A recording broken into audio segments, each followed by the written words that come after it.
കല്യാണ ഷോപ്പിംഗിനെ അനുഭൂതിയാക്കൂ മഹാറാണി സിൽക്സിലൂടെ. മഹാറാണി സിൽക്സ്, കൽപ്പറ്റ, നിലമ്പൂർ.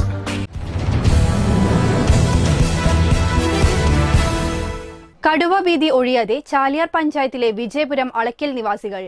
വെള്ളിയാഴ്ച വൈകുന്നേരം 6 മണിയോടെയാണ് മേയുന്നതിനിടയിൽ കടുവ ആടിനെ കടിച്ചു കൊന്നത്. വിവരം വനപാലകരെ അറിയിച്ചിട്ടും എത്തിയില്ലെന്ന് കടുവയുടെ മുന്നിൽ നിന്നും രക്ഷപ്പെട്ട അളക്കൽ അനിലായം അനൂപിന്റെ ഭാര്യ പ്രീത പറഞ്ഞു.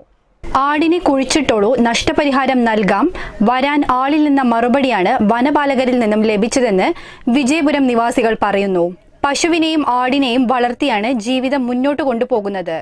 അതിനാൽ കടുവ ഭീതിയിൽ നിന്നും വനം വകുപ്പ് ഇടപെട്ട് കർഷക കുടുംബങ്ങളെ സംരക്ഷിക്കണം. കഴിഞ്ഞ 2 മാസം മുൻപ് തീപ്പൊരി ബേബി എന്ന ആളുടെ ആട്ടിൻകൂട്ടിൽ നിന്നും കടുവ ആടിനെ കടിച്ചു കൊന്നിരുന്നു.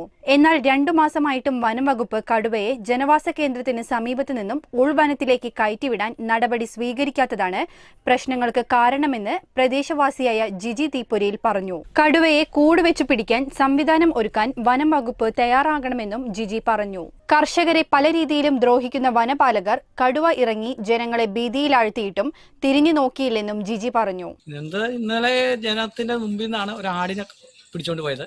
2 മാസം മുമ്പ് ഇവിടെ വന്ന് പിടിച്ചോണ്ട് പോയി. അന്ന് വനപാലകരൊക്കെ വന്ന് നോക്കിയായിരുന്നു. ഇന്നലത്തെ പരിപാടിയിൽ അവർ വിളിച്ചിട്ട് അവർക്ക് സമയമില്ലെന്നാണ് അവർ പറയുന്നത്.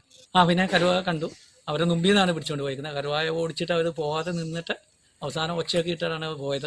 എടവണ്ണ റേഞ്ച് ഓഫീസർ ഇംറോസ് ഏലിയാസ് നവാസ് ഇടപെട്ടതോടെയാണ് ശനിയാഴ്ച 11 മണിയോടെ വനപാലകർ എത്തിയത്. കാട്ടാനകളും കാട്ടുപന്നികളും കൃഷിക്കും ജീവനും ഭീഷണി ഉയർത്തുമ്പോഴാണ് ജനവാസ കേന്ദ്രത്തിലേക്ക് കടുവയും എത്തിയിട്ടുള്ളത്. പ്രീത ആടുകളെ തീറ്റുന്നതിനിടയിലാണ് കടുവ എത്തി ആടിനെ കഴുത്തിന് കടിച്ച് കൊന്നത്.